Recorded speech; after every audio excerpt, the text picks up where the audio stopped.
Are you ready? Can crush us. It don't really get no better than this the podcast that you're looking for if you're really heavy into wrestling. Hosted by the Mark. Energy that's so amazing. Gotta keep it entertaining. Rep the Can Crusher Nation. Yeah, you know what's going down in the ring. Lights out when you hit a ding ding. Knock 'em out like boom bada bing. Hold it down, you can crown me the king. Gotta shout out to the Miz and Duke the Dumpster. We choke slamming everybody, power driving, hit 'em with a face buster. Yeah, this the show you need and it ain't no need for waiting. Mark, hold it down for the Can Crusher Nation. All about wrestling and keep it entertaining. Can Crushers Wrestling Podcast. Time to break 'em, let's go. Yeah. Can Crushers. Yeah. Can Crushers. Let's go. What is up, cheeseheads? The Gorgonzola Rock and Roller, the Sultan of Swiss, the amazing Asiago, your favorite part of the charcuterie board. I am the cheese, and you're listening to the Can Crushers Podcast, one of my favorite podcasts, and I hope you'll listen again.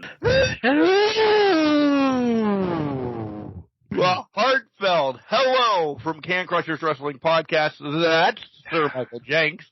I am Mark the Mark. Welcome aboard to a podcast that a lot isn't planned, but we're going to cover a lot of stuff randomly. Hello, sir. Sounds like a typical podcasting recording here. Right? How are you? Hello, how are you? I'm doing well, I think. I don't know. I'm doing well, but I don't know if I have a bug because something just hit me legit in the last, 2 hours. I digress. I'm doing well. Yeah. I'll put it at that. My peacock's being a son of a bitch right now, though. More on that at 7 o'clock. We're recording early. We are. Not only an hour, out early, we're a day early. We're recording probably as the press conference that you guys will already know about is going to go live here. So, fun times ahead. Fun times ahead for sure. So, let's do our due diligence and say, how was your week, sir? It's been a good week for the most part. I am with allergies right now because the weather's gotten warm, so now I'm getting all that fun post-nasal drip BS that's going on. So I've been battling that all week. That's been the crux of my week. We're getting the house in order, one box at a time too. So it's been a good week overall. From our perspective, had a hearty meal just before recording, so I'm ready to go. How was your week?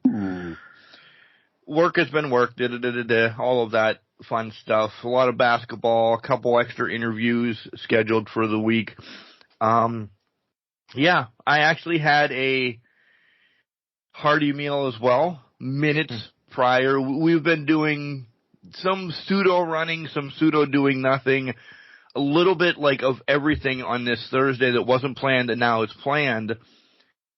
And I also forgot so much happens on this Thursday. This has been a crazy day in the Martinez house. One, we had to move the podcast. Yeah. Two, then that's fine. I'm not saying anything like that. Right. Two, a game came out that I want to talk about. That the beta is there. There's opening seasons about for sports, so that kind of caught my attention. There's an open season that is on YouTube that somebody's going to make popcorn ready. She's set. She's going to be in the bed. She's going to maybe have a banana split. So that happens tonight. We have a press conference tonight. It's just hello. So It's the craziness of the Martinez house. Either nothing's happening or everything's happening, which I love. I really do. We are a train wreck family, and that's the way we survive. As long as you can keep yourself busy while you're doing it, right? Right. So, you guys know me and Jenks are also big video gamers. I'll start here first before we tackle some of the hard-nosed stuff. If you guys didn't know, and you're listening to us now, you have a day and a half, essentially, to play the open beta for Skull and Bones. because it opened up today for us, which is the 8th, and it will run until the 11th, until the game comes out next weekend, essentially.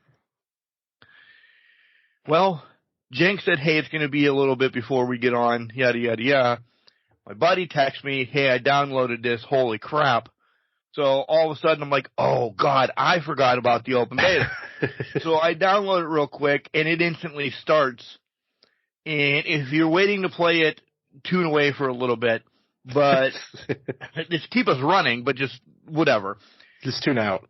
You get bombarded by the British Empire, and it's so amazing. The graphics look unbelievable. And I understand it's a beta. Things can change, but what they put out just in the beta, the graphics are amazing. The customization is great. The fight scenes are cool. You steering the ship is, trust me, I'm not a steering type of guy or anything like that, but it was easy enough for me. That's really comforting knowing you drive a garbage truck every week. I made on video games. Touche, though. Touche. It just looked so good. And I'm like, I got to stop her. I'm going to call Jenks and say, I'm stuck playing an open beta, and I'm not going to work tomorrow. So good luck. Oh, you even got tomorrow off? No, I don't. No, I'm not off tomorrow. No, I'm just saying that. But, open betas only give you maybe like an hour or two, right? Oh, yeah, I know. Yeah. Because it's only supposed to give you a taste of it, see if there's any bugs and things of that nature, and go from there. Well, guess who's ready to spend the money on it? You. So I have it for next weekend. Let me ask you this. Because I know you're going to buy this, but have you played Black Flag Assassin's Creed? I have not, and everybody's told me, listen, Skull and Bones is a game in the making for 5 years. Well, yeah, I agree. Yeah. And everybody's told me, listen, Black Flag would have been something to get me over that hump. Yep. It's probably the best Assassin's Creed game there is, because you're basically a pirate the entire time. It'll start slow, but then eventually you get your own ship, you're steering, you're fighting, you're doing all of this stuff. And you're in the Caribbean. You get to hunt whales at the same time, so it's fun. But anyways, Skull and Bones is next week, so you're checked out. I'm ready to be checked out all week, right? But as Mark being Mark, there's a hump between something coming out. I've definitely come to fruition. I'm not buying this year's MLB. Right. There's no reason to. And I know there's a game coming out in less than a month, which is 2K. I know I'm buying that. Yeah. In fact, I did pre-order it. Way too good to pass up. Right. I did already pre-order that. So I know in 3 weeks that's going to take over my life. Skull and Bones, or Thug Bones and Harmony, or whatever I was calling it for years. Maybe a game, maybe I shouldn't pull the trigger, because I know I'll only play it for 3 weeks. That's all rounded in my head today. Prior to this, get ready, because this is going to be, oh my God, Mark, what are you doing? Yada, yada, yada. But I want to get your touch on this a little bit. Did you know there's a Disney game out there that's kind of like a la open world, and you have to go meet people? And I know how you are big on Disney. It's called like Daydream Valley, Daylight Valley, or whatever. You start and you have to go fix the Valley of Disney. And you're talking to Moana, and notice who I said first. So you're talking to that's the prevalent one. Right? Elsa, and remember Farmville? Oh, yeah. I remember Farmville. You have to farm for this Daydream Valley or whatever. There's already this has been out for a year. How the hell I've not seen it? There is expansion packs already that you go to this place and that place, and it looks so good. It looks so fun. So fun that, if Mark gets so inept to watching it, I watched probably 3 hours of people playing this on YouTube. And I'm like, I either have to stop watching this, so when I do buy it, I'll know what the hell is going on, or this needs to be a series of my life, because people have now played this for a year. And I'm like, God, this guy has 92 episodes in an hour long apiece. I was just so, I don't like games which they're ready to say, hey, Mark, Skull and Bones, you're going to be able to die on.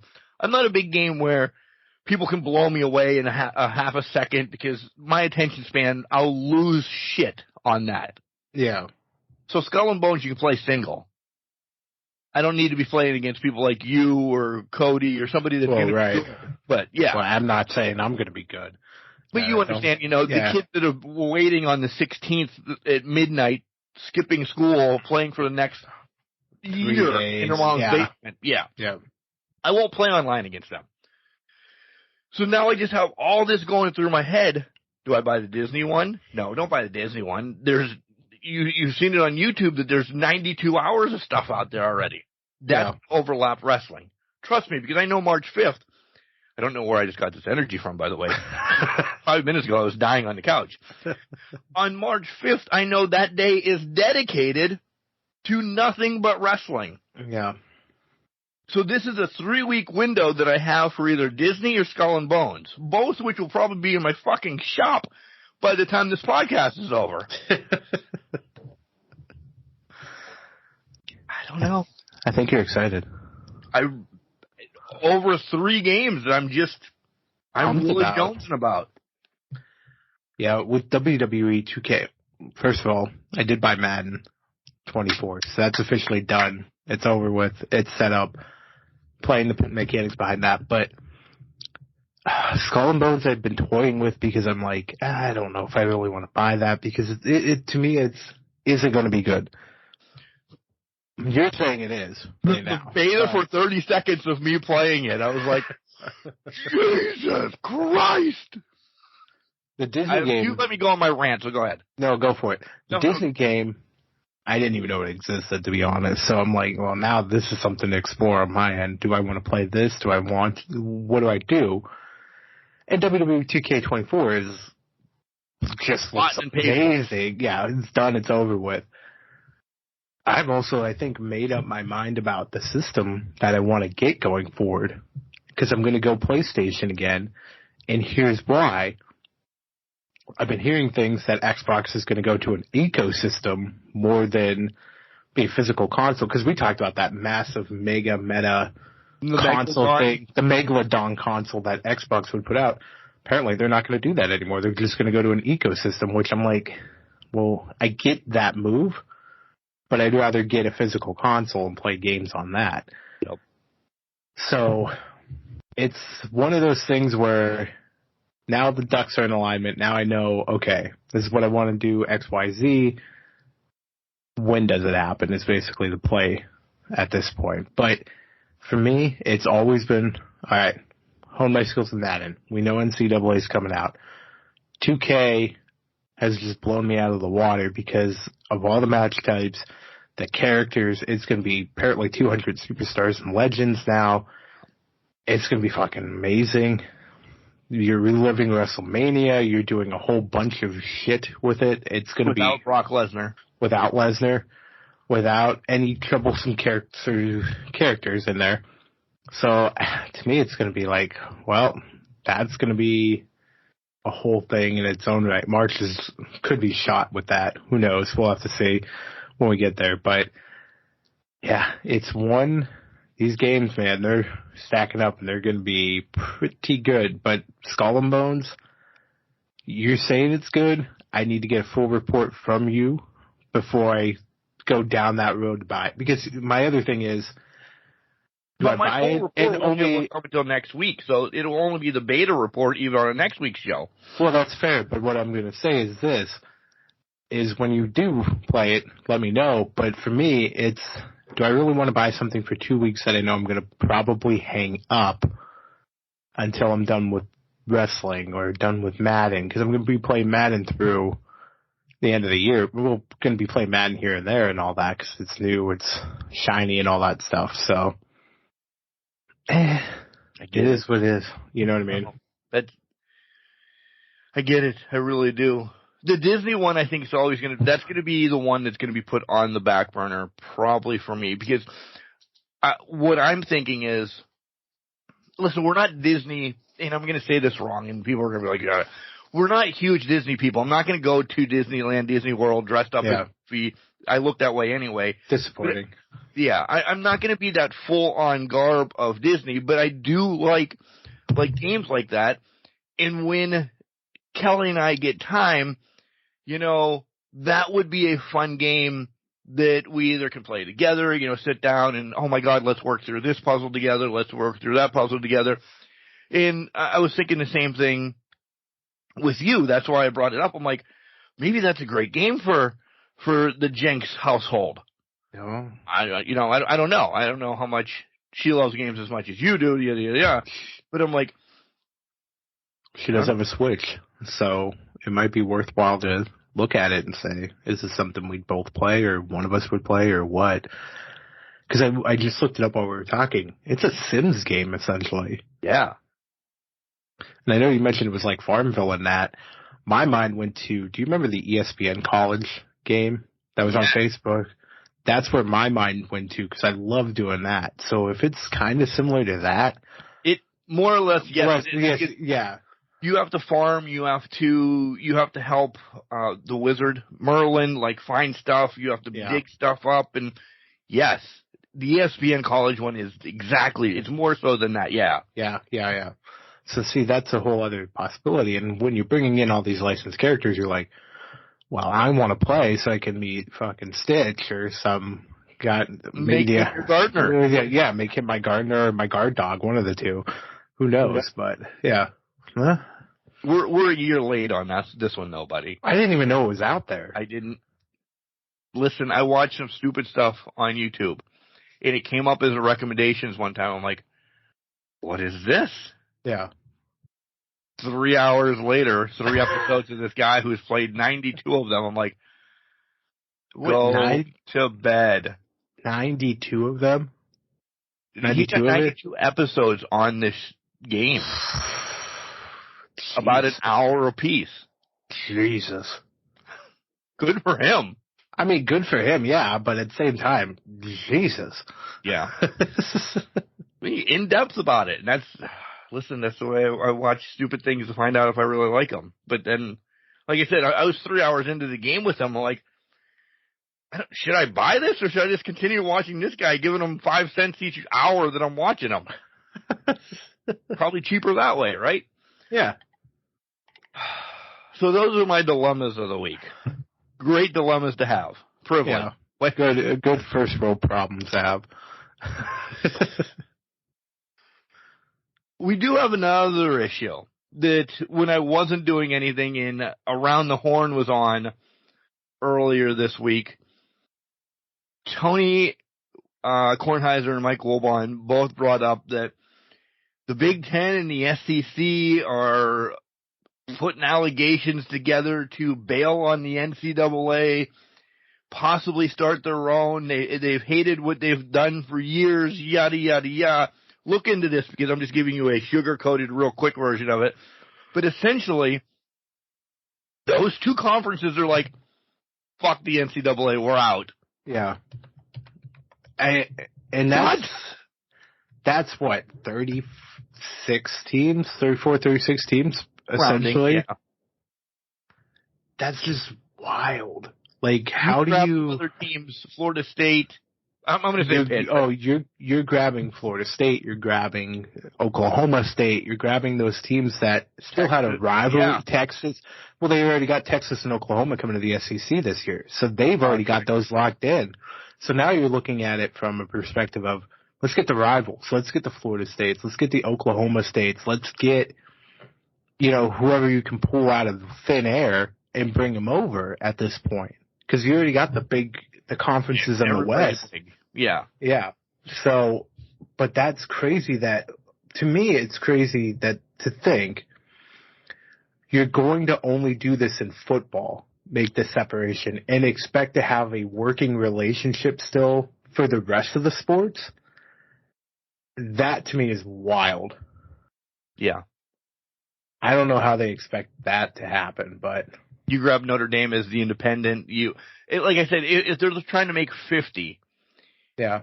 Do you grab a Pitt in West Virginia? Because, listen, if anything else, there's money there in the backyard brawl. Oh, 100%. Are they going to stand up to Oregon or Alabama or anybody like that? Listen, depending how their recruiting process goes in this new foundation of whatever they're doing, listen, it's baby steps. They don't know what's going on. Shit could come across. But when they were talking about it, I'm like, this just can't happen. What are you talking about?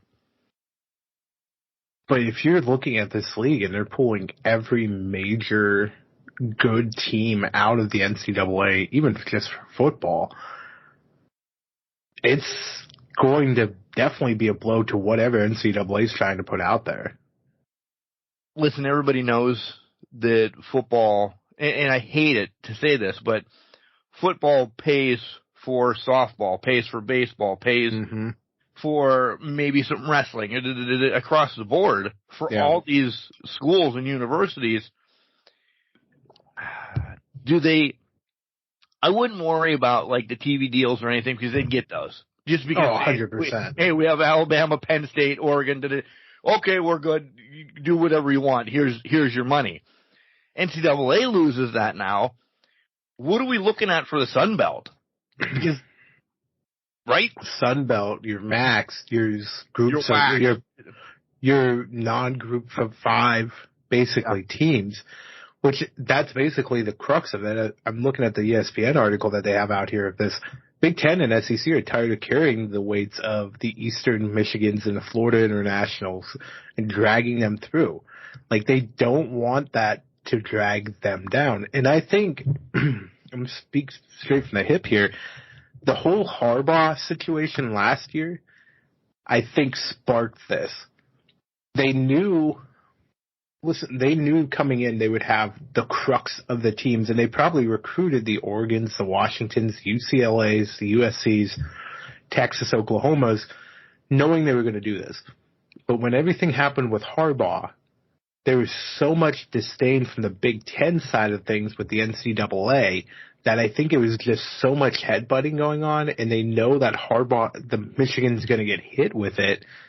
They want to be basically like, well, peace out. We're going to leave. Yeah. They want out of there because they're not going to deal with that. It's become too big of an entity than what NCAA football is. Yeah. And if the crux of and we should have looked at this last year. When they announced these deals, it was all the big money-making programs were in these 2 conferences. It essentially set up basically the screw job of a century for them to move out of it and go somewhere else. I wouldn't be surprised if they pick up the ACC as well. Most of the teams in the ACC. Yeah. Because if you think about it, your Dukes, North Carolinas, they're good to very good in football. They don't overtake it, but they're going to be high-profile schools to bring with you into whatever this new league looks like. It's all about the money now, and this is where they're at. So are we getting NCAA, or actually it's not called NCAA football. We've said this for a million years. Are we going to get college football 2024? I think they're too deep in. They're too deep in. We're going to get that, and then it's going to become a... Hey, here's a new DLC. Here's a new yeah. Well, create your own conferences. I will say this, though.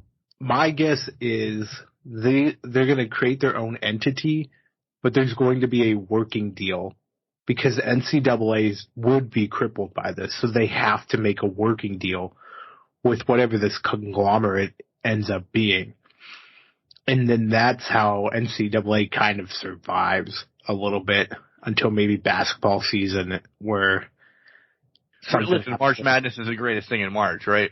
Oh, it's great. Yeah, it's rivals a lot of things all year round. Right. So...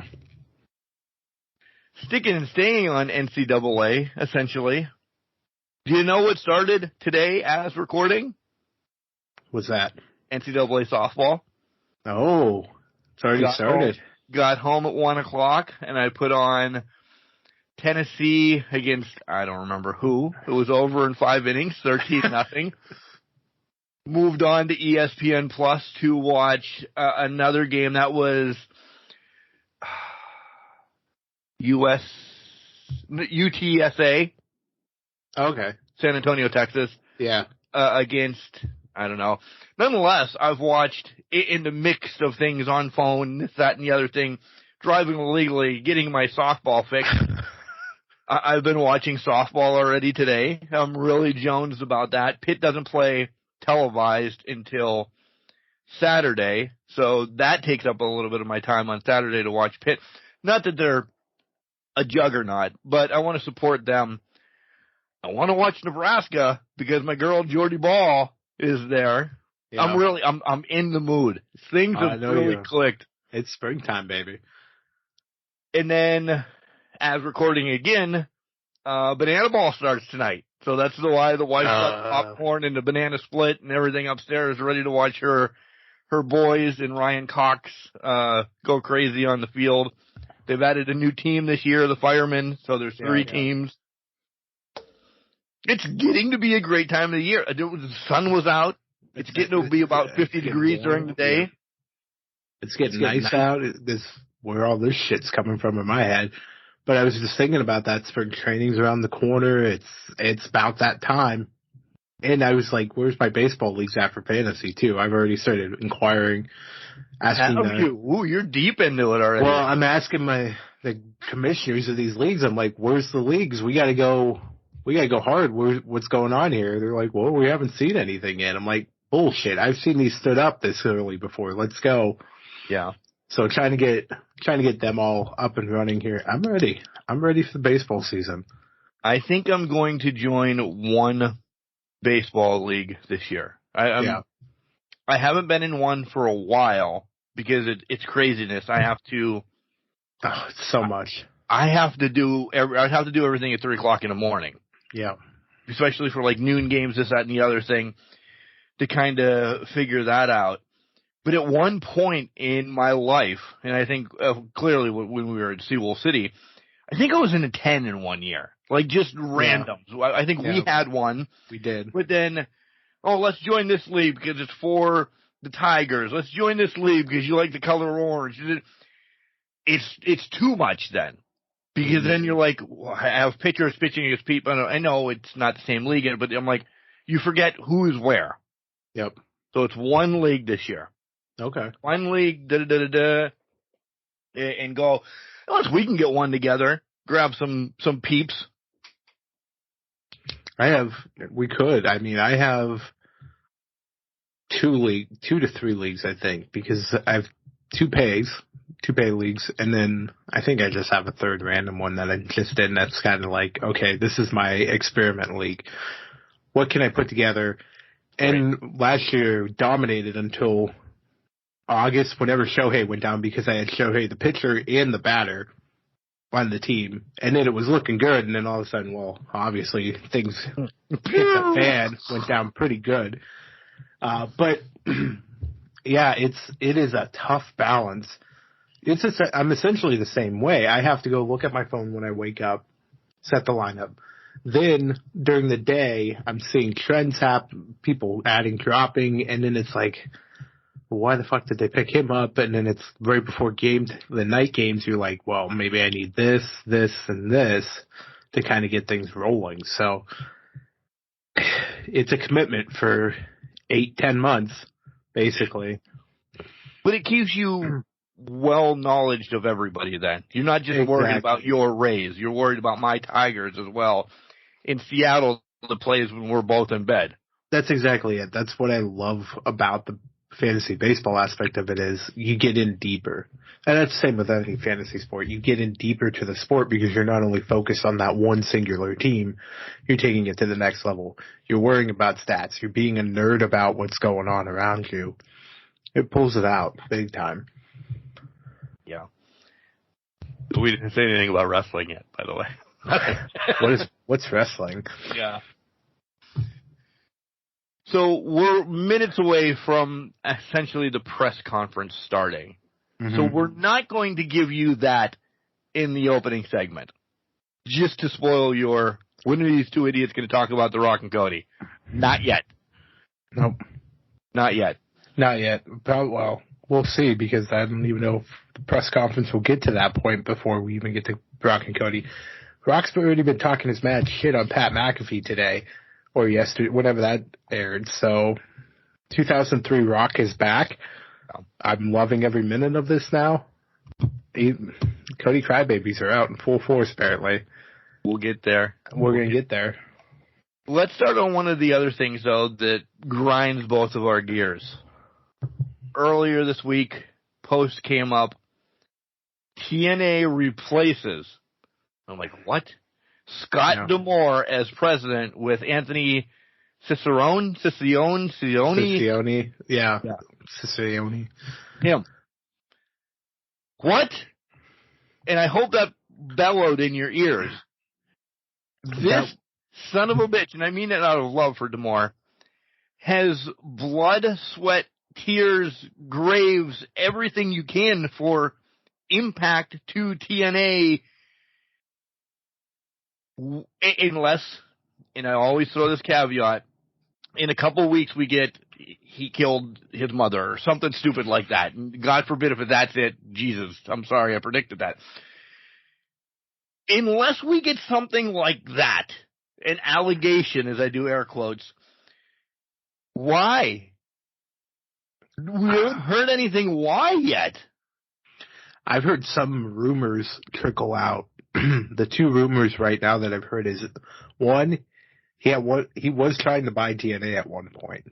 Yes. But the second one, and I think the more prevalent one, is he wanted to improve TNA. He wanted to buy talent, bring in talent, spend the money for the talent, and Anthem, the parent company, just was not having it. They wanted to reduce the budget. So if you're fighting internally about the budget and what you want to do for it is a different picture of what they wanted to do for it, it gets undercut. And essentially the writing's on the wall at that point. Because now they're going to want their company man towing the line and the company at that. So let's stir the pot. Let's do it. Jordan Grace was just in the Royal Rumble. Yeah. Okay? Mm-hmm. One of the biggest names in the women's professional wrestling, especially on your card. Yeah. I don't know contracts over there whatsoever. Her contract comes up. She now has a working, I'm doing a lot of air quotes, working relationship with the WWE. Plenty of friends at AEW. Yeah. How long do you think she's staying there? It's not that long because she's already come out and said that Scott was the heart and soul. Yeah. I don't think she's there that long. There's a lot of talent there that doesn't hang around too much. But I want to stir the pot even further on that. Let me go deeper on this. So we are in a mindset, say we're in Anthem, we're TNA, we're in a mindset we want to decrease our budget. We want to decrease what we're spending. We're going to put in position one of our people to make that happen. We've also started naming things, PLEs, different. We're starting to rename our things. We've brought back a namesake that people know and a brand that people know, love, and adore. Are we positioning ourselves for the sale of what this company is? Because that's what exactly is telling me. Because if you get rid of Scott, you fire Scott, it's because he's not aligned with that thinking of let's sell it. And to me, if he was already looking sell it to Scott, is what he's selling, and that's where I was going. If he was trying to get a group together to buy it, he knows they're trying to sell. They don't want to sell to him because they want the bigger bag at the bigger company and a bigger parent company. I think the writing's on the wall. It's now a matter of when/if. Yeah. When instead of if, I should say. Because we said this 3 weeks ago when they said, oh, everything's going to be called PLEs now. Or are they bought by WWE? What's going on here? What is happening? They can get bought by TKO? Still run as an independent company? Keep them separated from Knights? Yep. Where you have that for the casual wrestling fan that watches TNA. Maybe TNA gets better exposure then. Yeah. so the casual fan comes back around when it's on, and I'm throwing names, I don't know this, the CW, WB, blah, blah, blah, blah, any of those, because they pick them up now because now TKO does own them, and they are affiliated with WWE. You get that major crossover now. Mm-hmm. You get Jordan coming in next WrestleMania's match, Jordan Grace, Jade Cargill. Yeah. You get, even if he's, we'll say it, but he's not out yet, Seth Rollins just coming down to TNA, showing up on our show. You know, you're going to get that big crossover of events because you have the willpower of it. But let's also take it one step further. You now own two companies in the wrestling world. You have monopolized every single weekday and said there's a show. Yep. Raw Mondays, NXT Tuesdays, let's say TNA Wednesdays, Friday night SmackDown's Thursday or Friday. One of the other days, you'll find something to put on. Ignition. Wasn't it? Yeah, Explosion. Wasn't Explosion coming back at one point? That. So you'll have Explosion. Then you go, okay, now AEW's fighting for air because they're being pushed out of the market. They have one night, Wednesday or whatever. They still have Saturday, but you're not getting the audience that you want at that point. No. They're basically lining the ducks to kind of snuff AEW out of the marketplace. And then once they do that, I hate to say it, TNA turns into WCW, it's gone, you'll never see it again. Yep. Except on all your content across the world. Streaming. You've pillaged the people that you wanted, like a pirate. Oh, we're gonna keep the pirate theme up, Mark. You're gonna pillage the people that you want, and then just like WCW brand, see you later. TNA, see you later. Yeah. We're months away. We don't know. But that's exactly where I was going to. We're months away, but I think we're also less than 2 months away because I think the week after WrestleMania, this drops. Everything drops. We're selling the TKO, we're Endeavor, da-da-da-da-da. It happened last year, so why not again this year? And then this is why you're seeing this is going to here, this is going to there. Maybe, and I do want to talk about Raw on Netflix, maybe then that... God, yeah, that happened this week too, didn't it? Or at some point. And then you mean... Maybe since they still do have a working relation in USA, maybe that's where TNA goes. That's the competition on Monday nights then. Because, listen, Monday Night Football trumps everything. So you're willing to take that loss, but any viewership that you get on TNA the other 8 months out of the year, that's money in your pocket. Yep. Go ahead. Oh, that's essentially it. I want you to bring up the WWE next Netflix. Was that this week or last week? I can't remember anymore. But it moving to 2025, it was last week, I think. But it moving to 2025 creates a whole other spectrum of things because now, let's talk. Okay, we're gonna move. We've got Netflix setting up. Oh, it's convenient this week. We dropped the news that Disney, Hulu, WWE Max, Tom, Dick, and Harry is coming around and putting together its own sports package to compete with what Netflix is was potentially experimenting with Monday Night Raw. Because remember, Raw's the experiment. Yeah, but they said it will be no ads during it. Right. Perfect. Oh, cool. There's no way it's 3 hours if there's no ads, by the way. Could you imagine 3 hours of pure content? They would have to essentially force wrestling matches to actually happen. First and foremost, you get that in PLE. Take away all the promo time. Let's probably do this. Probably not for Perth because we'll still be sleeping watching it. But put a pin in this. We'll probably never do it, but put a pin in it. One pay-per-view, because you can't do WrestleMania. It's completely different. But a normal pay-per-view, Roadblock or whatever, time the matches. Yeah. From entrance to last time you see Roman walk out, there's an hour and a half of fucking promos Mm-hmm. in a PLE. I don't believe Yeah. I did PLE so many times this show already. I'm so mad. We're But pillaging the PLEs. right? Clearly it's pirate theme, folks. Clearly. But they would be consistent pay-per-views every whatever night that Netflix is going to put this out. There will be so much promo content that you're not going to get an ad by whomever, Uber Eats or whatever. Yeah. Or they're going to be built in, a la, I was going to say Slim Fast. Slim Fast is never going to be, but Slim Jim or the ones that they consistently work with. Right. You know, our chip, holy Christ. Our truth eating chips, those are all going to be built in on the show. Just like when we talk about Collar and Elbow and Podurama, they're all built in on the shows, essentially. That's what they're going to be. They're going to pay to have wrestlers eating a Snickers or doing this or doing that. Oh, yeah. Oh, the little guy doesn't like that, huh? No, something went off. I don't know what that was. It sounded like a firework.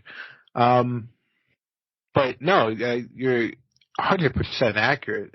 I think at this point, too, WWE has to sit back and say, well, we also can't script as much. You're working your writers to the livelong day. Yeah. Now you're going to have to sit there and say, there's no way we can just script this out for 3 hours every week, 6 hours, 5 hours, anything. Like, you're already working overtime. If you're growing in NXT. Exactly. You're already you're to the max right now for your writers. So I think there's going to be a lot more unscripted content and saying, here's your bullet points, here's what you need to get across. So we're getting back to professional wrestling in I think we 80s have style in WWE? I think we have to.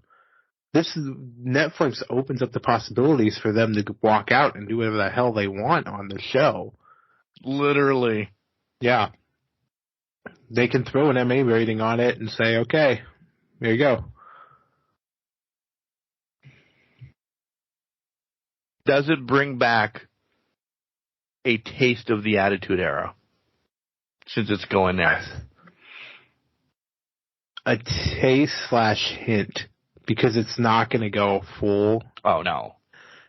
In today's era. Today's society, you're going to get a lot more of F-bombs or goddammits or things of that nature versus what they did there. Yeah, exactly. Versus thick imagery that somebody really loves, the depravity of it. Yeah. Right? So they're going to move away from that, but I think you're going to get a lot more of the heavier language, the more coarse language, probably more blood in the mat. Probably blood's going to make its return. I think they're hinting around with it. Shinsuke's mist is red, and on Cody Rhodes, it looked like just blood everywhere. That stone cold blood mat. Blood bath, exactly. The Ric Flair and the blonde hair, the blood, just showing. I think you're starting to flirt with it anyways, so I think it goes down that path. And Netflix allows it. Yeah. SmackDown's been their number one show for years. Yeah. Raw will always be the flagship show, so they'll experiment with that for a while. Anything else you want to bring up because we're taking a break before we talk about Rock and Cody? Oh, we have to. But nothing else hot topic wise. I mean, this is going to be. Oh, you know what? Let's bring up Undertaker just showing up, holding up soccer trophies just in Riyadh. You know, whatever. You know, just big fan. Just making Cristiano Ronaldo just get all excited and giddy and all that shit. Like, good for Taker. That check must have been something of. What's he over there for? I think literally just for the soccer thing, unless they're doing something with Saudi Arabia. I don't know. I'm betting again.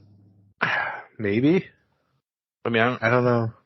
Good if he's a big soccer fan and we don't know this because we don't stalk him or he may be. I don't know. You're a fan of anything as long as you're getting paid for it, I think, at that point. Are you a fan of the Phoenix Suns gorilla?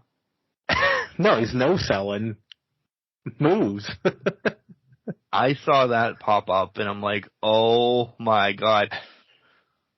Saraya suplexed him in the middle, like, boom! Boom! Were they in Phoenix? Clearly, they were in Phoenix. They were in Phoenix last week. I don't know where. They put wrestling on the TV, and I watch it. Half the time, I don't know where it's from. They were in Phoenix this week. Okay. What? Yeah. So they were in Phoenix this week. I had another topic, but we can talk about it during the week of wrestling. We'll bring that up because it's more prevalent to the week of wrestling and ties into Dynamite and that. So. All right. Ready? Let's pay the bills. Let's do it. Collar and Elbow. That's what he sees. All the cool things that Al Snow and the Hooligans make down at Collar and Elbow. Buy it all up. I've had shirts for nearly a decade and a half now, about 5 years, and they're unbelievable. They're comfortable. They don't stretch. They go right back to everything after you wash them. They remain amazing, and we have a promo code for you. What is it? It's Can Crushers. Save 10% off entering it in on the site. Go to Collar and Elbow. Buy yourself some merchandise. You can also buy some merchandise from WWE, right? You can. Use the affiliate code that we have linked in our show notes and probably on some posts. I know Mark's been posting a little bit all week with the WWE affiliate code. You may get a discount. You may not when you use it, but anything helps. If you use the affiliate code, that helps us out. So go ahead and click on it, use it, and hopefully get some good garb and help us out in the process. Good garb. Speaking of good garb, we also have garb that you can buy as well. Again, it is in the show notes, the link that'll get you directly to it. But if you're searching for Can Crusher merch, type in Crowd Made, and then once you get to that website, type in Can Crushers. You'll be able to buy T-shirts or hoodies. Something came up with we're very transparent. Jenks doesn't know this. Something came up with the shot glass that the logo was kind of crooked. Not my fault. So I had to resubmit a logo, and we'll know more about. Once it hits the shot glass, I think it hits everything else, essentially. Yeah. So it's coming. It's coming. I don't know what the hell. It was probably my fault when I called. I'm not slamming Crowd Made. They do wonderful stuff there. They help us out. They're definitely stepping up the max. So, hey idiot, you introverted this. Oh, I did. I gave you the transparent version of the image.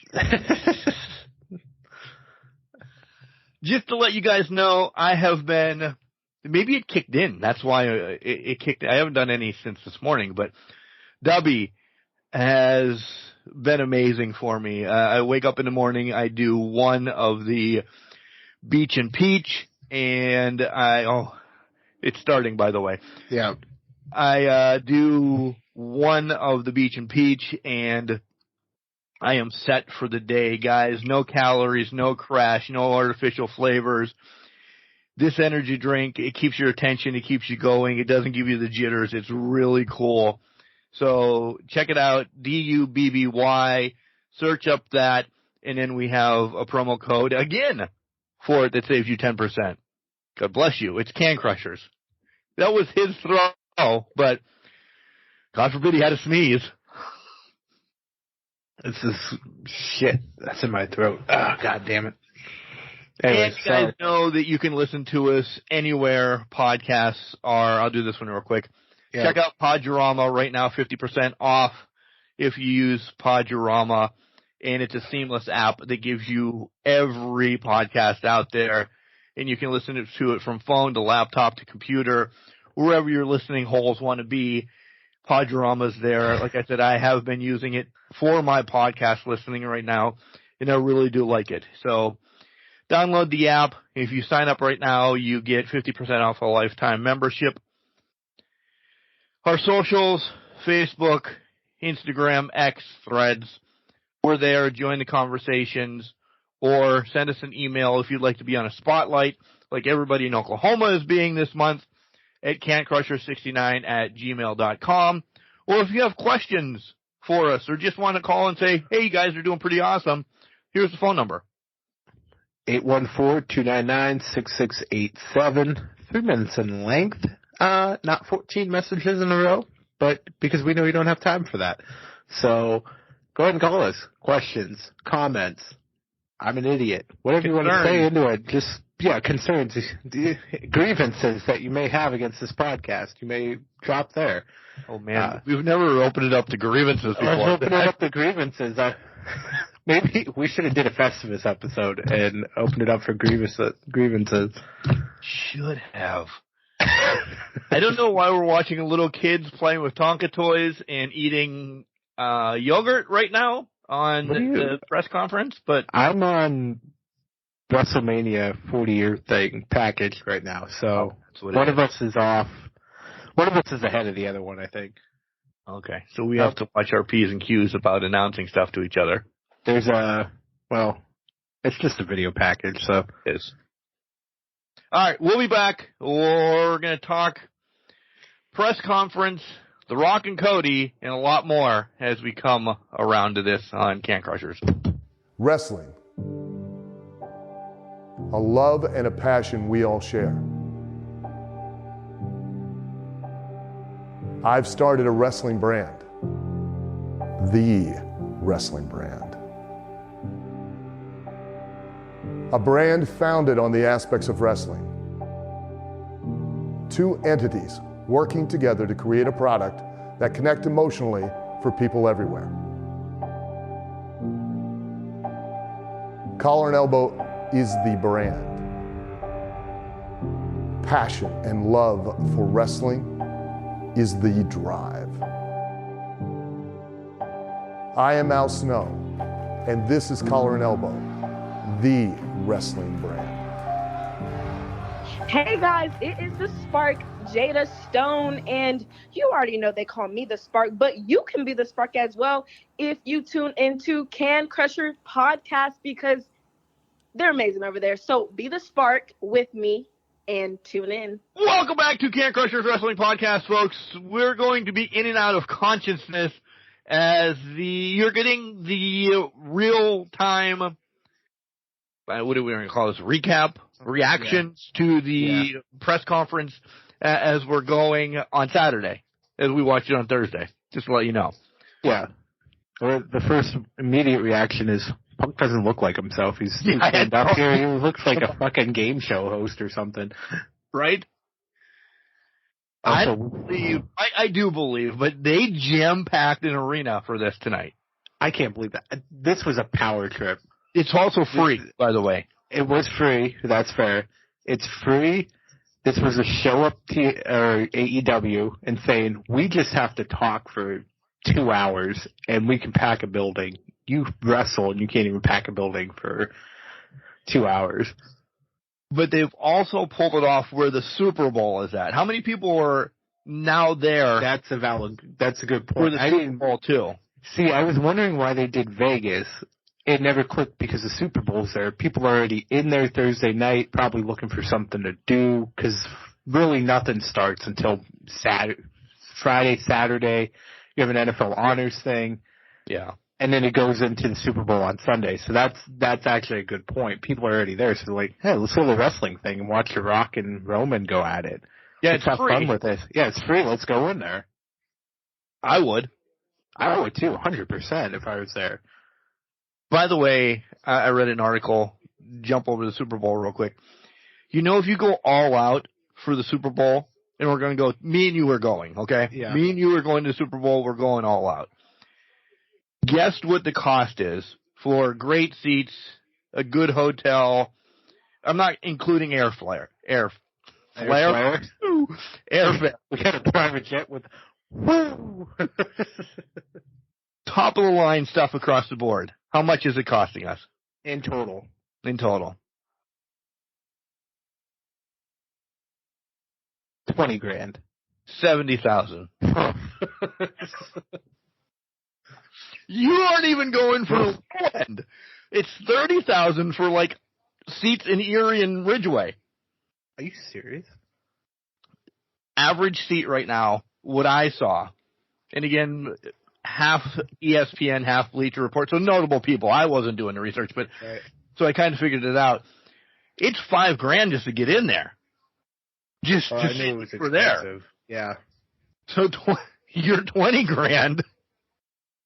We're sleeping in golden sleeping corral bags. Yeah, in a bush.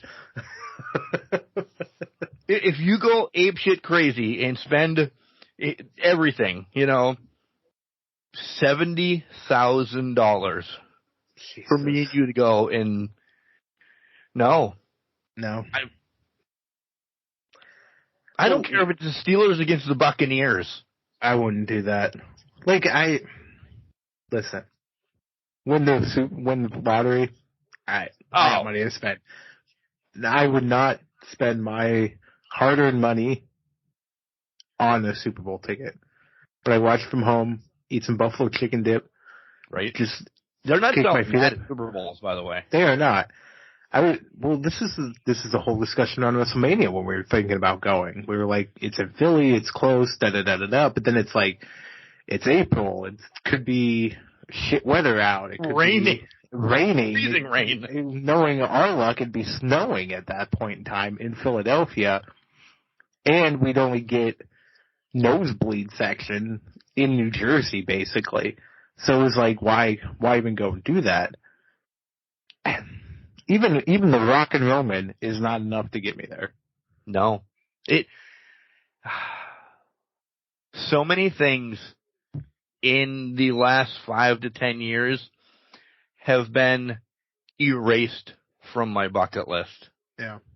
Because yeah. The 80,000 people, cool. I love people. I'll talk to each one of them, or I'll try to. Won't never happen, but I don't care about that. The bathroom lines, whatever. I've peed in a sink before.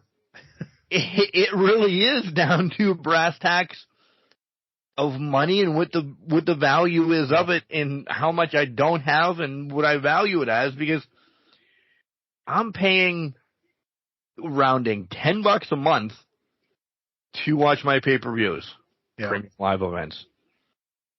Listen, I've stopped, and I hate to say this, I've stopped going to some indie shows that I like going to because they've put them on IWTV or on Fight or whatever, and even if they're 4 or 5 hours away, it's still just cheaper for me to be home. I'm really turning into an introvert because, listen, retirement's 30 years down the road. Because it's not 20, it's 66. Yeah, it's definitely 76 by the time I get there. $4.99 for Fight Plus. Cool. I don't have to go to Delaware to watch a show anymore. Right.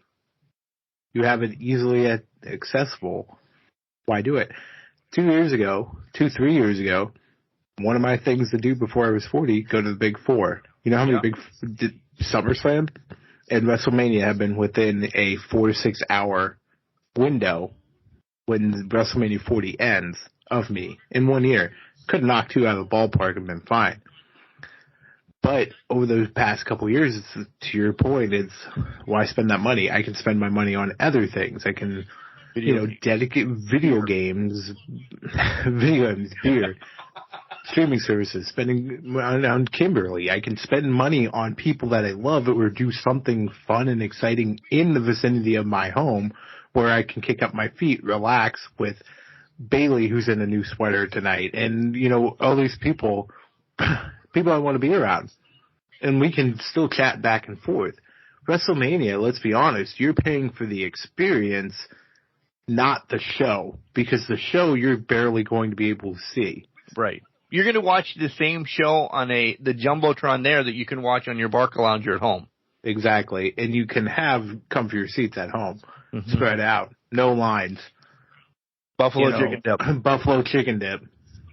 Yeah. Unlimited beverages that you've already paid for, but it's cheaper than buying. You're paying a 6-pack for 1 beer. Yeah. By the way, they're going to drag this out. I don't even know how long this is scheduled to be on. This is going to be probably till 11 o'clock. Probably. And they're only going to do 15 minutes worth of anything. Oh, yeah. They're going to talk to everybody in the WWE. They're talking to everybody. They're promoting. They're just doing shit around the arena at this point. Content. They're creating content for their Peacock numbers. Yep. Exactly. So that when Netflix picks us up, we look at what we did all year long. Yeah. We put butts in seats. All right. We've dabbled enough. SmackDown, one of the best shows I think SmackDown has had in a while. We'll get to Bayley because I'm super excited to talk about that. But we have to stop footing around this.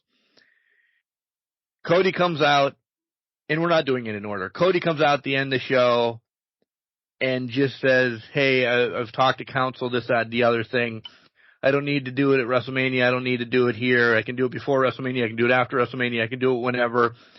The counsel, you know him, and it's The Rock. He's essentially giving up his shot that we're all suspecting that he's giving up his shot.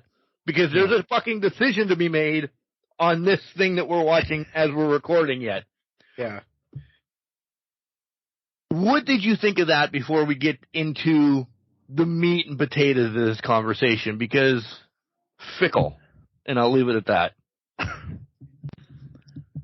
It really made him seem like naive, gullible, really weak, because it just seems like he couldn't make up his mind, or he was easily persuaded to give it away. We know what happened in real life, but I think for a lot of people it was WWE speed. So it was something that I think made people rally behind him. But I think at the same time, it was just heartbreaking to see. And it's not that I'm a Cody fan from that perspective. It's, you look on his face, he is visibly like, this fucked up. Rejected. I'm dejected at this point because I don't want to do this. But did they strong arm him into it? The board member strong armed him into it.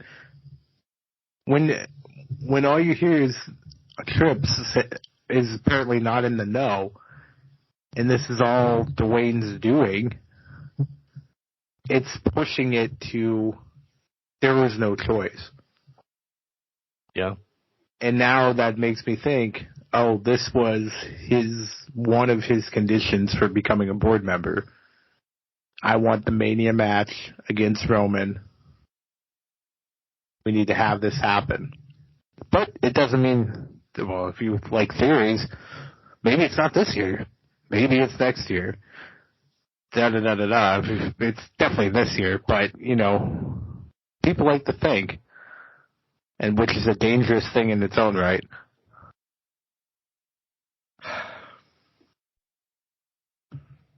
I want to get to this, and then we'll get to whatever.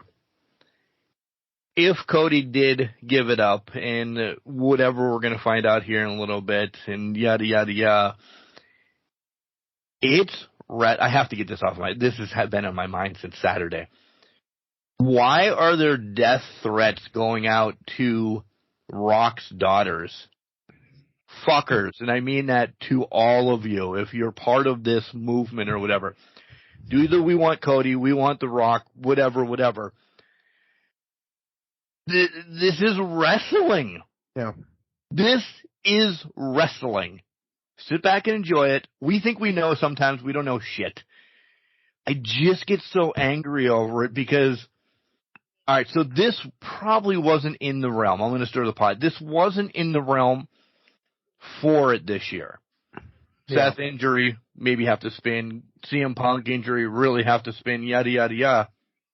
We've been wanting The Rock against Roman for 5 years. Well, we should have been happened 5 years ago. I agree, but we wouldn't have gotten the Bloodline then. Mm-hmm. We have to stop wanting instant gratification. One in life and definitely in wrestling. Because it only messes with your psyche. Yep. This is great long-term storytelling. across the board. Plundering the English language. Pirates are us. Yeah. I love this. I love every part of this that Cody gave it away, that he possibly is having doubts against Roman. Maybe he's taken Seth's belt, which is a world championship. It's been, the new incarnation has only been around for a year, understand, but it has lineage as well. It is a world heavyweight championship. It looks more like the Ric Flair one that his dad wanted compared to this Universal Hollywood one, whatever. Right. And I'm being an asshole. I predicted Cody wasn't finishing the story this year anyway, and that Roman was going to keep it until SummerSlam anyway. The writing was on the wall. And I'll throw something else into bold predictions. The first person beating Roman Reigns is going to be Seth Rollins. Seth Rollins, huh? Yes. Okay. Elaborate. He's shit on Seth for the longest time. Yeah. Just stirred the pot about this title. Seth had Roman's name in his mouth as well for down the line. You don't think that you have the Shield whole faction? Maybe Seth is going to get the uber push. Not that he needs another uber push. And I know we've talked about him moving or something onto another organization. But now you're telling Seth, hey, you're going to be the one beating Roman. You're going to be the next, forever how long mega part-timer because you're getting long in the twos too. I just think there's too much going around with the Roman and Seth words coming out. And Cody will be running with the heavyweight championship for a while. That all is down the line. The meat and potatoes of the story is we wanted The Rock. We're getting The Rock. It was maybe forced a little bit this year. I just am so mad about people, death threats and this, that, and the other thing. Sit back and enjoy it. There's no reason to be mad. You have money invested because you're buying Peacock. So you think that you own part of WWE now, or you bought an LA Knight shirt or a Jade shirt or whatever. So you have money invested. I understand. I have money invested in the Steelers. Yes, they suck time in and time out. Never under 500 though. I'm not calling the Roonies and saying I'm going to kill Mike Tomlin. Yeah. I don't really have money invested into the Steelers. I have money invested into stuff that the Steelers have sold their privileges to. Yeah. It's the entitled fans that piss me off. People are like, well, you're entitled because you have a podcast. No, we're two idiots normally drinking beer, talking about this, yada, yada, yada. If you listen to this and you're all like, oh my God, these guys know what they're talking about. We do have our ear to the ground. We do. Yeah. We listen. We dive in a little deeper. But I'll never stand on a cross and say, you have to follow the Can Crusher way like some of the other people do. Because you don't. This is all for fun. Agreed. I 100% agree with that thought process. It's the entitled fans, but it's also the fans that take this way too seriously. That fail to separate life from wrestling and reality from this whole thing. It's only meant to entertain. That's it. So if you're giving death threats to people's daughters, people over it, you're fucked in the head somehow. Like there's just no classy way to put that. You need to calm the fuck down, basically. It is what it is. We knew Roman and Rock was to happen at some point. You asked us, listen to the podcast last week before all of this came out and all of this happened. We were like, oh, it's Cody. We would have been fine taking Rock and Roman. It's the moment it fucking happens that people got too real with it and we're like, no, this can't happen, da-da-da-da-da. It's all a part of the story now. You can write the story. Cody failed to capitalize last year. This year, he's being beaten down and he's losing it. I have a hell of a theory that Cody's not keeping it more than 24 hours, let alone maybe 10 minutes if he beats Seth Rollins for that title, because I'm betting Damian cashes in on him immediately, and then he's down on his luck. This is rock bottom. And then they it's rock fucking bottom tied together, and this puts a fucking igniter on his ass and says, boom, next year he's main eventing, or SummerSlam he's main eventing against Roman to take the title or whatever he's got to do. It's the perfect story. It's hard times. We talked about hard times last year. That was his hard times. There's even more hard times now. Shit's on fire for Cody. Life doesn't always work out. Life sucks sometimes, and this is the suck part of Cody's storyline for it to carry and be even more special, because they want to create 2014 Daniel Bryan Yes movement in a more creative WWE way versus versus us buffoons taking over and pushing him to the moon. The wrestling fans created the Yes movement. Yes. This is WWE creating the Cody moment. Yep. This is Cody's roads to the top. They're creating that for him. Yeah. I had a thought and it lost. Son of a bitch. And I think it was a noteworthy when I should write these down. Continue on your spearhead and I'll jump in when I remember it. Well, that was it. It was giving, there's ways to spin this now. Yes, it sucks it's not this year, and next year is not given. Tomorrow's never given. The next 5 minutes aren't given, right? Right. But what you know is you can plan ahead. At the very least, you can plan ahead. At the very least, you can say, okay, we're going to pencil in Cody to take this title either maybe at SummerSlam, here, this or that.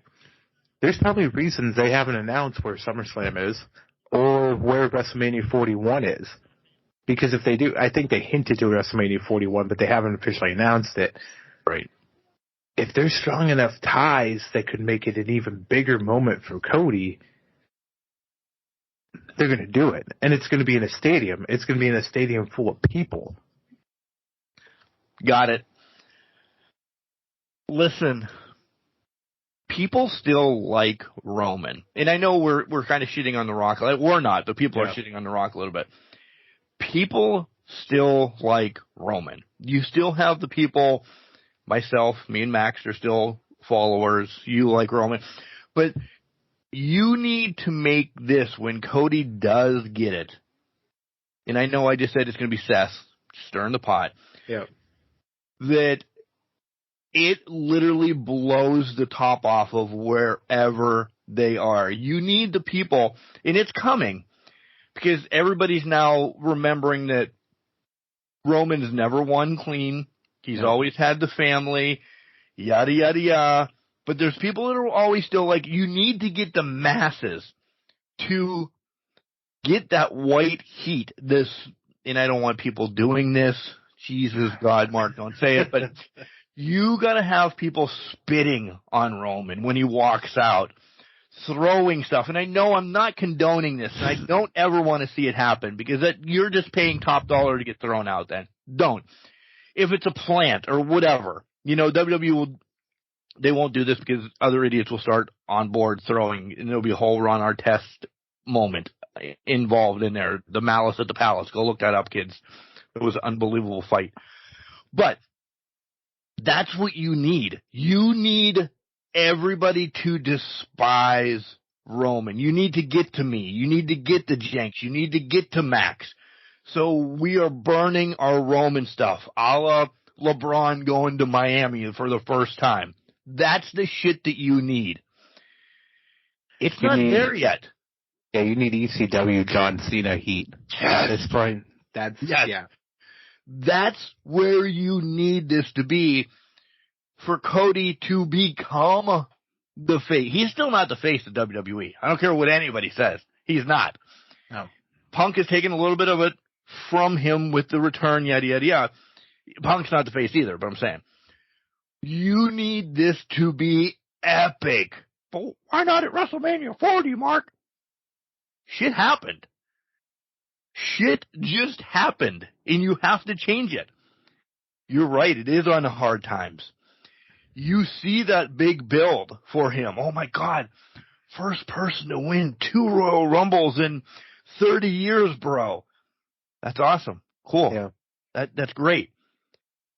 After a big victory, there's got to be your feet swept out from underneath you.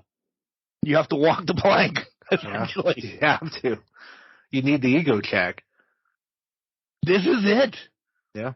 This is still part of the story. Mm-hmm. I have 2 thoughts on this. 2 additional thoughts.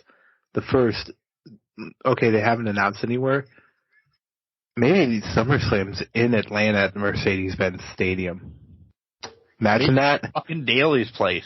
It could be in Daly, right? It could be in Jacksonville. Fucking Daly at the stadium. Duval County. But what it would be, you rock Cody into Atlanta and let Cody win the title in Atlanta, the roof would blow off. Blow off the place. The flip side of that is, we're in for a little bit of a swerve. Cody's not getting his WrestleMania moment, but what if they've convinced him to get it at Elimination Chamber in Perth? The flip side of this is Rock still gets Roman. It's not for the title. Cody still capitalizes on finishing his story, and it plays into the fact that TKO Endeavor only puts out UFC fights that are top of the line, that are big every time they put out a pay-per-view. They're going to push WWE into this, where every month is a must-see event. Perth, get up at 5 a.m. and enjoy it, because Cody Rhodes is finishing the story in Australia. Wouldn't you? I would lose it in Perth.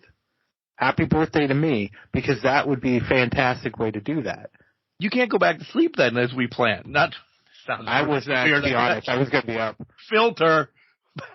As we planned to go back to sleep. By the way, Becky just interrupting Rhea here. They're just pushing this right along. I think I'm a little ahead of you. I don't know, but you definitely are, because Rhea's just jabbering. But that's okay. Yeah. Do it.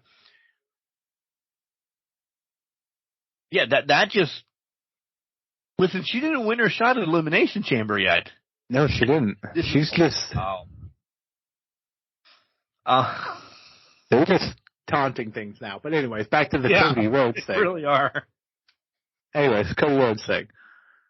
But Perth would be a hell of a shakeup. Yeah. Because Seth can't... You were going to get a title shot, maybe from Seth. Yeah. At Perth. Maybe. I'm not sure. He can't defend it now, so there's nothing. Roman was never going. But now they can force him to go. Money talks. Yep. Money talks. Rock talks. Push him to go to Perth. You still have listen, I don't care what anybody says.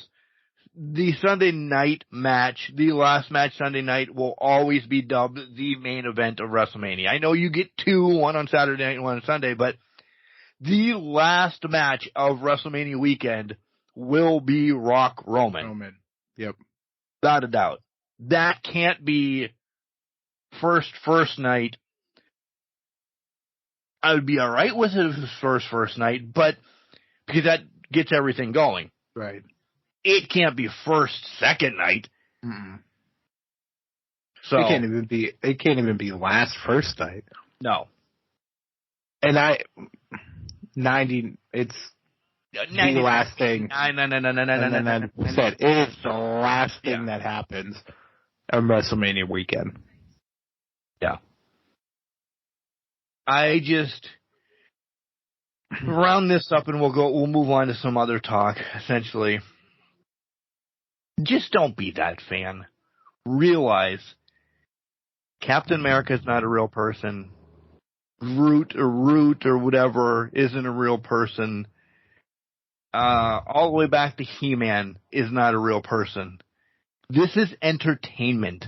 Whatever they do on this screen is you're sitting in your basement or sitting in your Barca Lounger or even being there. This is entertainment. Mm-hmm. To use the word that is blasphemy in wrestling, and I hate to say this, and people can come at me and I don't care, it's as fake as Days of Our Lives. Scripted. That's what it is. Well, scripted is the best word, yes. Yeah, but no, I agree with you. I'm agreeing with you. Into some people's heads. Yeah. It is that F word. Yep. As everything else.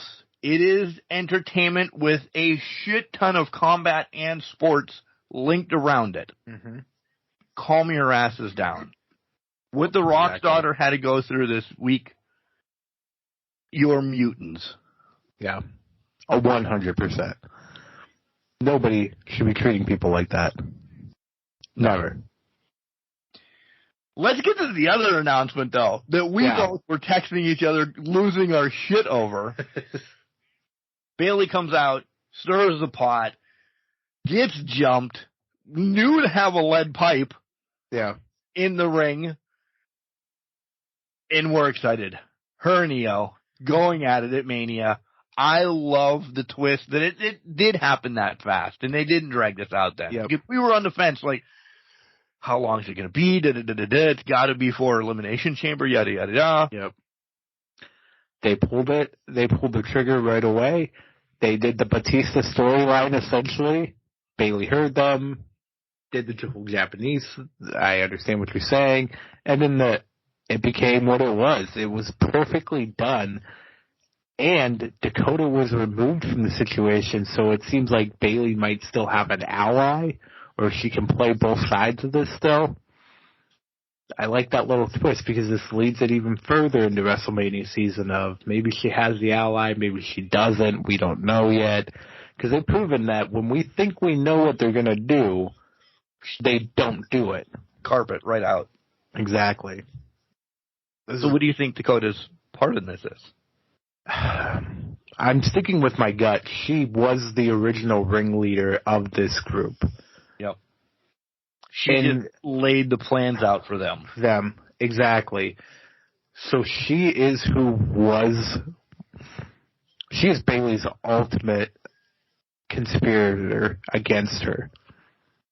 Now, whenever she comes back, I don't know, but I will say this. Bayley wins this title at WrestleMania. Dakota's the first backlash.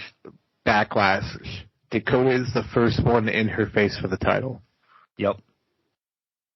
Because she's Bayley. Listen, I think we both have Bayley winning it. Right. Yeah. Predictions could change from now until WrestleMania, but as of right now, we both have Bayley winning it.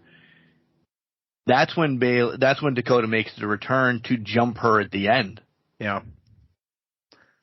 Tries to cost her the match, jumps her at the end, or maybe it's the night after WrestleMania, she costs her and then everything comes into play.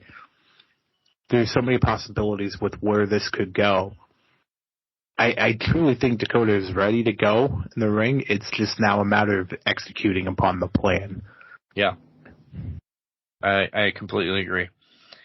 And I thought that was awesome. That was going to be the only thing, the big announcement that we got on SmackDown. Then, as we just talked about, I thought they were going to pull Cody's until the next Monday.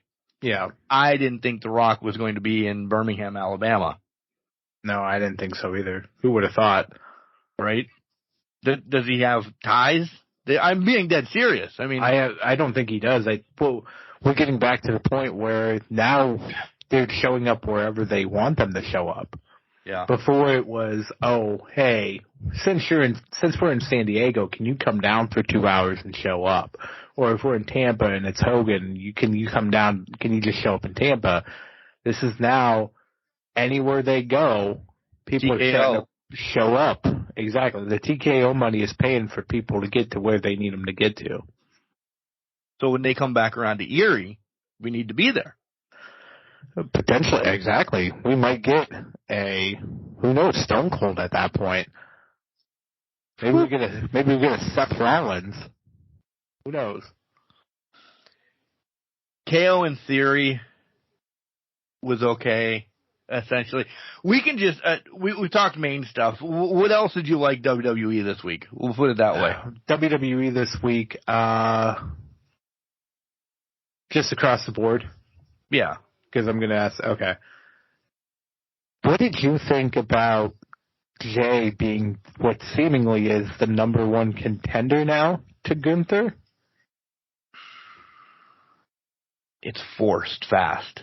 Very forced, very fast. Is this, let me flip this on you. Is this to get the title off of him at Chamber, and then he goes to face Seth? If, let's say, the Cody Rhodes things play out that, like I said earlier, is this to free up Gunther? It's gotta be. It's got to be. Stir the pot, though. I know we're said we're done with it, but I have to. Does Cody make this a triple threat? That's the other thing I was wondering about. That would be the third time, well, I don't know how to best describe this, but there's been a triple threat every 10 years at WrestleMania since WrestleMania 20. Yeah. And let's be honest, WrestleMania 10 could have easily been a triple threat, but they decided to make the two WrestleMania winners face in two separate matches. Right. That could have easily been... You can call it a pseudo triple threat. Essentially, because the only reason they did that was so Bret faced Owen at WrestleMania and put the rocket on the Rocket's ass at that point.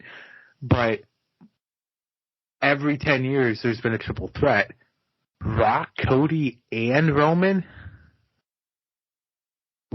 Good, let's go. But... does it, I'm going to be a dick both ways. Does it end the story, and does it have anything to do with the head of the table? It's just three legends in the ring then. And yes, I will call them all legends. And that'll wave the flag. Well, let's stir this pot a little bit even further, since we've circled back on it. If Cody pins just Rock, never beat Roman, he got his title, but he didn't finish the story. Right.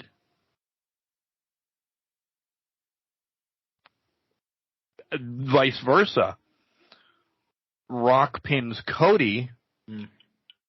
Cool, you beat Cody. How the hell are you the head of the table? Yeah, you didn't beat the head of the table. The head of the table was out at ringside.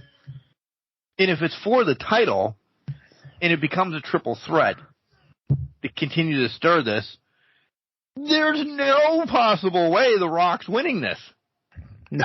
A director is not winning your title. Talk about cahoots. It's laundering money or whatever the hell. Not laundering money. That's the wrong one. Hedging your bets or whatever. What? So, as we said 6 months ago, the title cannot be in this match. No. If it is, it needs to be a solo match, a singles match, and it's already given away that Roman's winning. Yeah. Rock's only coming to lose to Roman. Potentially. If the title's not in this match, I don't know. They take the title, they do something at Perth, I don't know. Yeah, it opens up the possibilities, but the title involved, you're right. Yeah. Okay, loop back around to what we were talking about because that was another sidetrack of the sidebar. That's getting even more interesting. Anyways. You are definitely like 3 minutes ahead of me. I have to be, yeah. Anyways. I don't understand how that works, but okay. Yeah, I don't know, because I was both using Peacock, so I don't know. But, valid point. I mean, to Jay. That's where Jay and Gunther. I don't know. 6-7 months ago. Oh, yeah. Oh, Now that Mark's caught up, the head of the table is going to Mark made that prediction, huh? I've never seen Jay even look at the Intercontinental title. No. Why not? Can it be Bronson or yada yada yada? Jay just doesn't make sense. I know he's, a due diligence guy for the company, yada yada yada. Will take a loss in a heartbeat. He doesn't care. You don't need it. He can lose it the next day to Bronson, whatever. Yeah. It's the hot guy. Jay's the hot commodity right now. No matter what, he's the hot commodity. It makes the most sense. He comes out of the Bloodline lineage at that point to beat Gunther. That's essentially where I think they're taking this is he's got the history of the family behind him, and he's now in a position to take this as the hot hand and run with it. I think that's why they're using him against Gunther. Why not make one of your top merch guys then that you've slightly buried a little bit recently? Give him his pseudo title run? Yeah. People will give shit. Yeah, but they need him for the internet star. I know. So you book yourself into a corner. So all you can do is really Jay to take it away from him. Yeah. And that was punned and serious. Yeah. And then he could lose it the next month at WrestleMania. Yeah. To a Chad Gable, to a Bronson Reed, to anybody across the table. But I think you're right. It's really to excel Gunther. I need your commentary on what the hell Seth's wearing on his feet when it comes up. I just want to say, I haven't seen it yet, but I just want to say, they're doing this live and we're recording. What I said prior to this even came on, am I not right now? Yeah, you are. Something's happening between these two. There has to be something that's going to go down. What in the fuck does he have?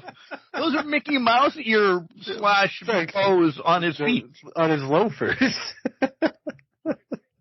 God, Seth. Sometimes I wonder. What else did you like in the WWE? Then we have to transition to AEW a little bit. We do have to go to AEW a little bit. I think they put the writing on the wall that it's awesome Truth versus Judgment Day because they're still lingering Miz around with them. So I think that's kind of on pace here. Can we stretch that to WrestleMania? I think they can find a way. They'll find a way to get it to Mania because it's going to go through the Chamber, and then it's going to go. R-Truth's going to be in the Chamber. Maybe Miz is going to be in the Chamber. Damien's going to be in the Chamber. I think that's going to. I don't know if that's going to be the case, but that's going to push things in that direction, right? And so I think they're just on they're on that path with it. I don't think there's going to be much changing with it. So we're getting listen, we're not really skipping over Perth because Perth is a specialty pay-per-view. There's, again, 2 big matches and a couple fillers. There's a month off, and then there's WrestleMania. Yeah. That's essentially 2 months. We need to build all the main events are being released essentially tonight. Bow. We're going to know all of that. We'll get the tag team title stuff kind of rolling out. Listen, there needs to be like 8 more matches to get ready. No, there's definitely. You can't get 8 storylines jammed. You can, and they'll do it. But it won't be good, and holy shit. Yeah. They'll find they're in a better position now to put the storylines into play for WrestleMania. Yeah. Because they actually have a plan and it's not changing 3 hours before the show. Like it was towards the end of the old regime. So this is only going to be on for an hour. It can only be on for an hour, it looks like. Because your 4 top players are out there. Yeah, essentially. Well, the other one right now, the other one's going to come out, make his announcement, and then we're done. Yeah. So, the best place for us to make that announcement of Cody Rhodes taking on somebody is when we come back after our AEW spot, right? Exactly. Ladies and gentlemen, this is Charles the Hammer, better known as Charles the Hammer Evans. If you stop what you're doing and pay attention to this right here, you have been listening to Can Crushers Wrestling Podcast, the #1 podcast in the world. Now, have a good day with that, ladies and gentlemen. Can Crushers Wrestling Podcast. Welcome back, everybody. We have just smelled what the press conference was cooking, I think, a little bit with that one. Yeah, we're supposed to be getting into AEW here, but we'll get there. We'll get there. That was explosive, wasn't it? What the hell just happened? Everything got turned up on its head, I think. Did we just get proven that it's not as predictable as we thought it was? Yeah. Sure shit did. Now, listen, this is coming out days after everybody gets on socials and everything. But I will make the prediction that those in the universe are going to claim that this is the Cody movement. They made it happen. Yeah, and I don't think that was the case at all. I have one big question, and we'll talk a little bit about this. As it comes to an end, why does Big E say, is this a tag? That was an interesting choice of words, essentially. Why would you say that? Like, okay, you're sitting there like, maybe it's a triple threat, maybe it's something. And then Seth comes to Cody's defense, which was in its own right interesting. Right. Especially with their history. But I wouldn't leap. No, I won't say the thought didn't fleet in my mind, but I wouldn't leap to that conclusion.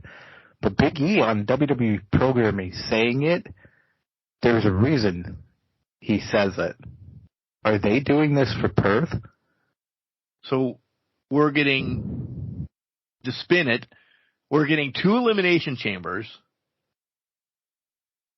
and Brock Roman against Cody Seth at Perth. Possibly. We don't know. Who the hell knows what they're saying as we're still recording. But yeah, this is what comes out of that match then. Cody wins, he gets the match. Brock wins, he gets the match. I think we're building triple threat here. We have to, but I don't know where the tag element comes in here. Why Seth got involved? Is this a way to get Seth back into action? Just getting over the knee injury. He's had enough time, so okay, now he can kind of wrestle. So that's his first match back. Is that kind of the thing? Team Cody loses. He picks Seth then, who just came to bat for him. I think it's if Rock pins Cody at this supposed chamber match, we got Triple H talking too, then maybe he has a claim to take the spot from Cody. So the Rumble title's on the line. I think it has to be. Those two. I think it has to be. I want to know, to really stir the pot, when are we getting Rock against Cody because of the family tree that was out there and to prove that the lineage, that there really is only one royal family? Yeah.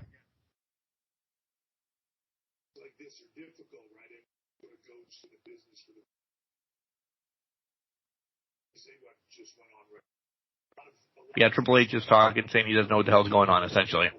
He just told them they're lucky. Fix it. Have them talk shit about our family again, and that happens. Wow. Have them talk shit. If you don't fix it, we will. Is this really a power trip on The Rock? The Rock is clearly Nation of Domination Rock hated Rock, the bad Rock. I think they're playing him as Power Trip Rock right now. This is Rock on full on heel. They already changed to Roddy and Coleman. Yeah, no, they did that before they went to that backstage. So right. I think they're fully embracing Rock here. Rock? Listen, I'm telling you guys this. I made the prediction in the Crushies. Cody might have the match. There's no way fuck he's winning this title at WrestleMania now. Not if Rock's breathing down his neck. Could you imagine? Because now we're not getting Rock against. Well, now they're partners. Okay, hold on. They just introduced the mode back in the WWE 2K24. Is this Roman versus Cody with Rock as special guest referee? Think about this. Board member, he can do whatever he wants. He becomes a special guest referee, and it's essentially a 2-on-1 assault. Or he's playing everybody,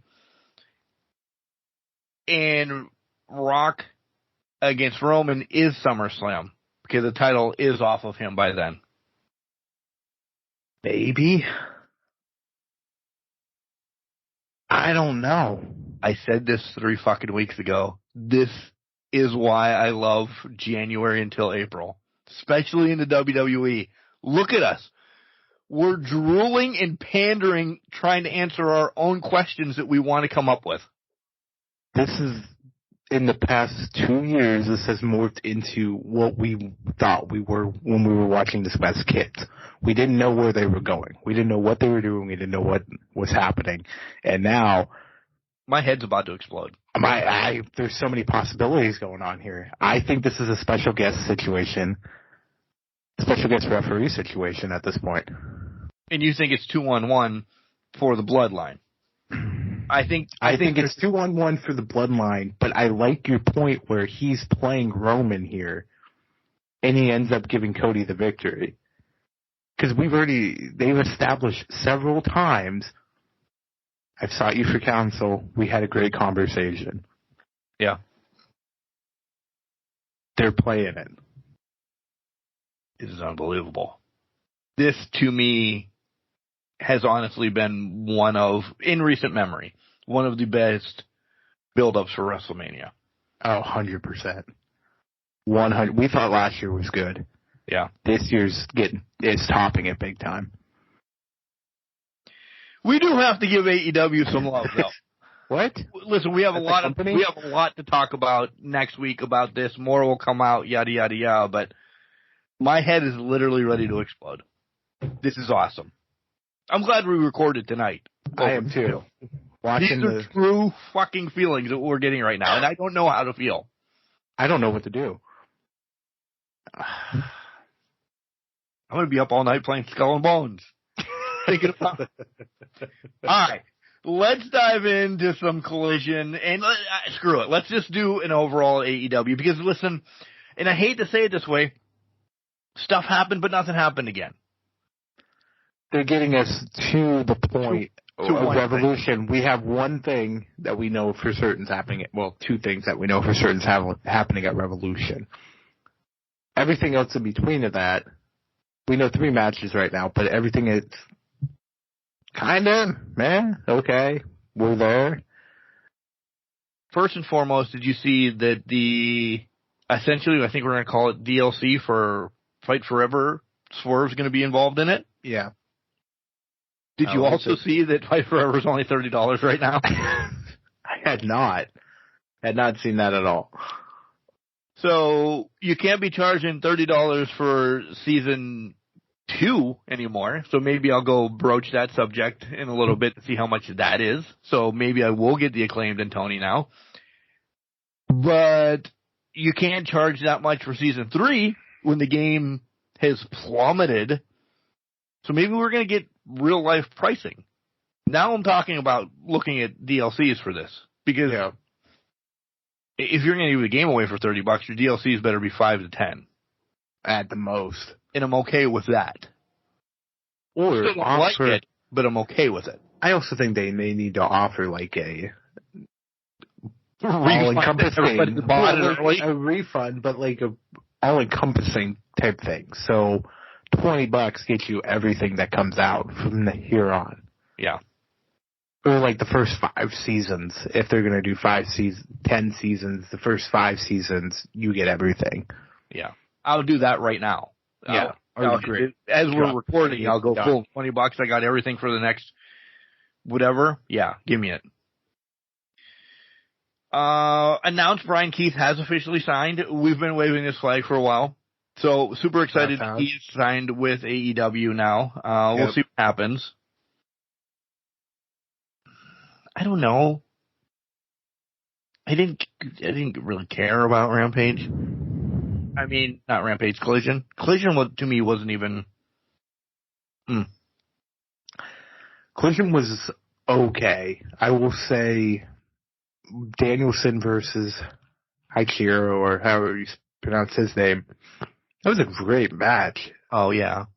I like the exposure they're giving to the CMLL guys right now.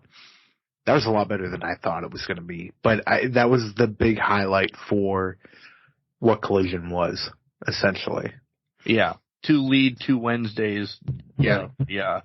Because FTR and Danny, even against Cage, Wayne, and Killswitch, whatever. The Briscoe talking with Tony in, House of Black coming out, I got probably a bigger pop there.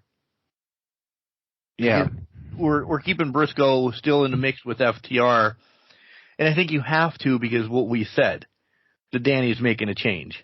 I agree. I think it only makes sense that Danny makes the change at this point. To me, anyways. Dynamite, on the other hand, Dynamite, good. It's picking up now. Yeah. Yeah. The beginning and the end, bookend, and listen, at first I'm like, man, how much of this are they going to give away? It was hard hitting. They were throwing themselves everywhere. At about 15 minutes in, I thought, oh shit, this is the opening match for a reason. Yeah. I instantly knew then it was going to a draw. Because we've talked for weeks now, right. It has to be a triple threat at Revolution. Yeah. That's the only way they can do it at this point. 5 more minutes, I would have liked that and still gone to another draw and then have Hangman do his thing. Yeah. Him not even answering the first 5 minutes, I thought that was, I love Hangman, everybody knows this. I thought it was a little bit chicken shit that this guy, this rough cowboy guy that drinks beers, makes fun of himself, just bails by saying, you had to beat me. Hasn't Swerve beat him twice? Why would he think he is the real number 1 contender then? I like this because I think Heyman's turning here. Oh, clearly. They're double turning this, but what I will say is this was a great way to do this because he's essentially putting the screws to Swerve. It's not about him having already beaten Hangman twice or that. He still had to beat Hangman to get the shot at Revolution, so Hangman has found a way to give him the screws, more or less. Now it's a triple threat, whether they like it or not. Hangman clearly doesn't, but at the same time, it was one way to screw over Swerve and say, nah, I don't need the match. I don't need to do this to face you. Why would I need this? He just needed to get him to a 30-minute draw. Hangman knew if he couldn't beat him, he had to get him to a draw. And that's what he did. And I kind of like that because I like that little development of it. Because it flashes that turn coming. No matter which one of them win the title from Joe, yeah, Joe is not taking the loss. I would agree. One of these guys is taking the loss. Because Joe gets a rematch somewhere down the line. Yeah. I think it's big money. 100%. 100%. Because that's probably the main reason why we've called it big money, right? Nothing else is going to happen in Boston. No, big business, big money. Nothing's going to happen up in there. TD Garden, why? I don't even know why we're going to Boston. I don't know why either. By the way, Patrick's Day, maybe there's ties there. I'm all right for Tony to announce his big announcements and give him da-da-da-da-da. This was leaked 12 hours before he fucking made the announcement by TD Gardens itself. Yeah. Oh, AEW's coming to TD Garden. You would think he would coordinate with the event, with the company, with the venue, and be like, do not release this until... Yeah. Your press release can't go out until 9:01 Wednesday night. Right. I'm going to do it at 9 o'clock. Yeah. You do it at 9:01. Nope. Not I mean, they said big money was coming. Mm-hmm. So, Mercedes, that's where she shows up. Yeah. We get Okada at Revolution now. Mm-hmm. Yep. The next week we get Mercedes. Okada and Ospreay, Revolution. Yeah. Yeah. The following week, Mercedes. To take on Deonna. Mm-hmm. Deonna is a very transitional champion, I think. Oh, 100%. She's there, gets her flowers, and then done. When's the next paper? Is there one in April? There's not one in April. There's not one. Actually be Spring Stampede or whatever the hell they call it. We get the BCC against the CMLL. BCC wins. It was all out chaos. 3 more CMLL people come out of the crowd. We get Daddy Magic, Parker, Andretti, and Daniels. They still have the 1-up. Are we setting up for just a battle royal or an anarchy with these guys? It seems like they are setting up for an anarchy in the arena, doesn't it? Or stadium stampede or something. I don't know. Why else would you traipse them out here? I understand the locker room presence and the love and all of that, but Parker, Daddy Magic, and they're supporting the CMLL. I don't know. I don't understand where they're going with this. They've been beaten to a pulp recently by the BCC, so I don't get it. I really don't. Jenks steps away for a hot second. We get Tony Storm against Red Velvet in an eliminator match with Deonna on commentary. Tony, gets Red to tap. There was a whole whatever with Tony and Deonna. Essentially, boom, then here's your title shot.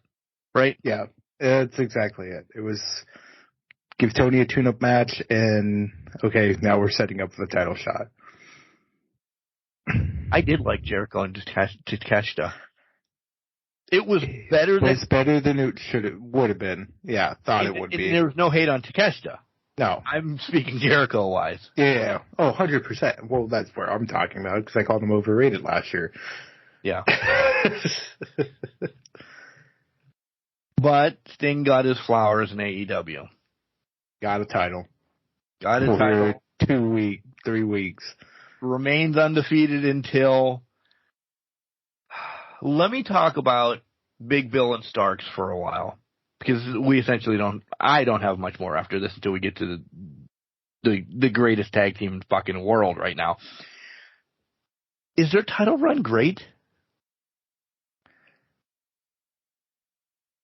Yeah. You should have saw the look that he had. I don't say it's great because I think it was done out of need, where they thought they had to do something. The plan was Aussie. They had to do something when they got injured. And their plan was to just make them relevant for a little bit, and you needed to give Ricky a bone of some sort. But Aussie had been injured, so they gave him the title. Can't you write a moment for them I mean, this may be their moment. And I hate to say it this way, that they lost the Sting. This may be their moment in their run. But there wasn't... Are we going to remember it, that they were champions? No. It's already been forgotten, I think, at this point. I think that sucks, because I like them both. I like them both, too, and I think Big Bill has come a long way since his time as Big Ass Cass in WWE. Being soft. I think he has, but it was a thrown-together tag team. It was a makeshift tag team, and really they didn't do anything that was of great value for anybody. And I think that's what kind of... And they're going to be thrown away here in the next week or two. If not by Collision tomorrow. Probably. Yeah. 100%. Tornado tag match. Fights in the crowd. Sting's jumping off shit. Yeah, man. And I saw it last week. I thought, wow, they're really going to do this. Then as the week went on and I watched this, I thought, Matthew and Nicholas are just going to come out and interrupt this, and there's not going to be winners. Right. Nobody takes a loss. Tag team champions are good. They can defend against somebody else at the pay-per-view. Yada, yada, yada, but it still leads to the match. They still could have pummeled Darby and Sting the way they did to get to what they needed to. You don't think Darby needs champion in 2 weeks. They didn't need it. No. But it gives Nicholas and Matthew a way to become even bigger douchebag heels in 2 weeks. Listen. Because there's no way whoever runs wardrobe, they have 75 other suits they could have worn. Oh, and I know this is pre-planned. But you have 75 other fucking suits. They wear white, and then Darby and Sting's blood is just beckoning on this. Oh, it was hard for me to go to sleep after this because I had to watch it live. Right. Pre-recordings and everything. So I'm like, oh my God. We don't get Sting and Darby winning, do we? And then they just have to drop the titles? There's no way. You can't vacate the titles at that point.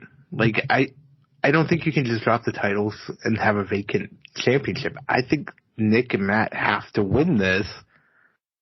And then it's probably going to set up FTR Bucks 4 whenever, wherever.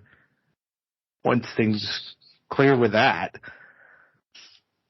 I'm now excited for this pay-per-view.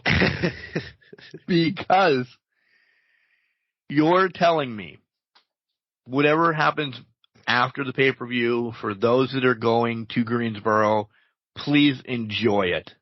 Enjoy the hell out of it, because I'm sure there's going to be an amazing speech. I'm jealous. I'll see it online. Somebody will post it.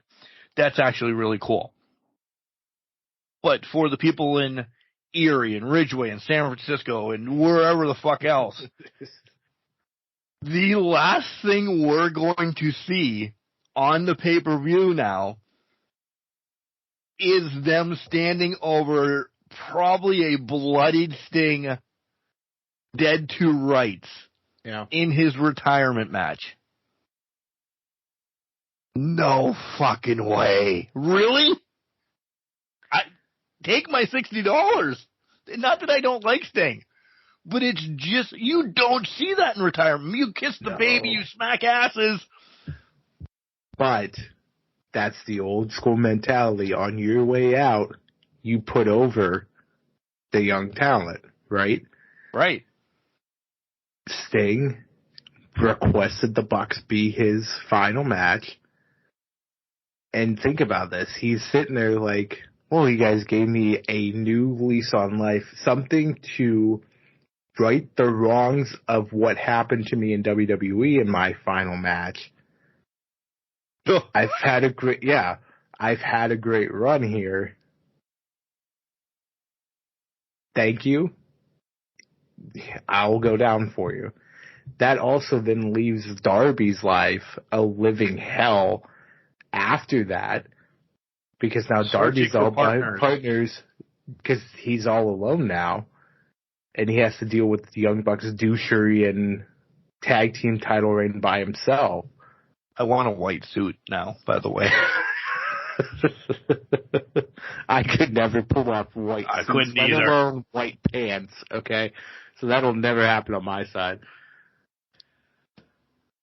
Do we get, and I don't know what kind of match this is going to be, but I would imagine there has to be, air quotes, death in this match to get the crowd fucking hot for the Young Bucks. Like, they're going to need SWAT teams to bring them out. Yeah. Oh, yeah. Do we get, being dead serious, the thumbtack fucking shoe in this match? Oh, 100%. Thumbtack shoe. Maybe we get an exploding shoe. We get Sting to no-sell the shoe. Oh, he has to. He has to no-sell it. The EVP trigger that it called out, Sting stands up right after it. Yeah. It's going to take a bomb. What if to kill Sting? What if the ultimate betrayal happens? Not Darby, but what if we get main event Mafia Sting back and he joins the EVPs? That'd be funny. No. And you're going to hate this, but I think this would be hilarious. What if Flair just fucking low blows Sting and turns on Sting in the main event? Because think about this. In the heyday of the 80s, whether you've experienced this live, I've seen tapes, Flair was a douche back then. Ultimate douchebag. Your EVPs have now got him back to being that fucking ridiculous version of himself. And not the shell of a Flair that he is now? Listen, I'm not slamming them. I will not need Dubs to go to work the next morning because I'll be on such a high. Flair signed for 3 more years, essentially, whatever. What's he going to do? He's with them now? Oh my God. What a way to end. How about fucking long-term storytelling? He turned on Flair. He's done Sting in before, and now he does him in again? Oh, fuck. Yes. In Flair country. In Flair country, nonetheless. You wanted them to turn white hot on it. They turn Ric Flair in Flair country on Sting in his retirement match.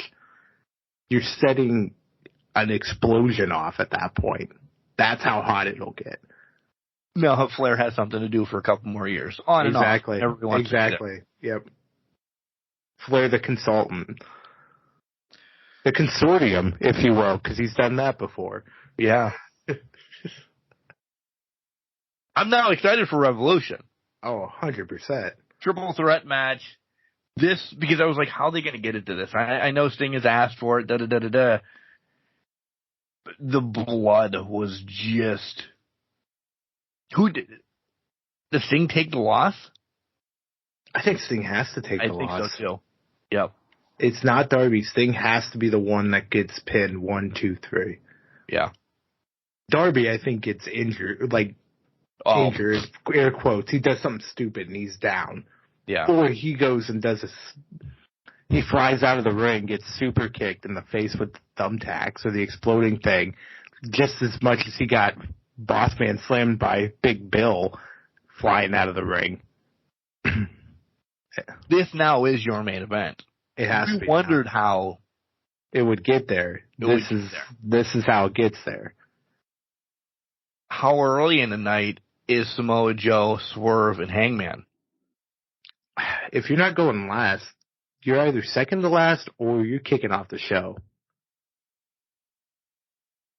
I think these two have to be separated so much because, listen, there's going to be carnage in that triple threat as well. You can't have this right next to that. It's going to overshadow that. Or this will overshadow the triple threat. Especially if, in my mind, Swerve getting the pop that he's going to get. Yeah. You give that early. I think that has to kick off your show. Yeah. But I also will say this. If that kicks off the show, I don't necessarily think that means Swerve wins. Okay. And I'm all right. I'm all right with that too, but what I'm saying is that'll take over the whole show. Yeah. People will be nanaing the whole show. Where you get that the double turn, which you've already alluded to. Yep. In the match, Hangman does something to get that win, but the next whatever, that's when Swerve beats Hangman again in a car crash match or whatever it's going to be. Yeah. Shit's picked up. Shit's picked up big time. It's big business. It is big. It's big business there. Again, I will continue to say this. I'm super excited, one, for Mercedes to come back. I want to see what they're going to do with Megan Bayne when she comes back into AEW, if she goes down to ROH, because maybe that's, again, I want to see an up. I really do.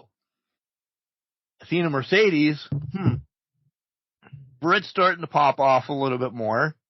So that's works going forward. Telling you. From when I downloaded Skull and Bones to watching NCAA softball to wrap this all back up, this has been a fucking glorious day. Talking to you, working all this stuff out that we didn't work anything out. Yeah. Let's fucking go, as Pat would say. Let's fucking go. It's that time. It's that time of year. Everything's on fire right now. I don't have anything else. Nothing else to say. It's been a beautiful week in professional wrestling. It has. I just hope the momentum keeps going. I'll say this. Dude, I forget that Revolution is before WrestleMania. I'm looking at Revolution and it's still farther out, and WrestleMania is tomorrow. Yeah. Fuck, we still have Perth at the end of the month. Yeah. Perth. Actually, Perth is the weekend before Revolution. And then we're on the road to WrestleMania, but it's strictly WrestleMania season at that point. Yeah. With a stop in Boston. Betting big money. What do you got going on for the week, my friend? Oh, my friend.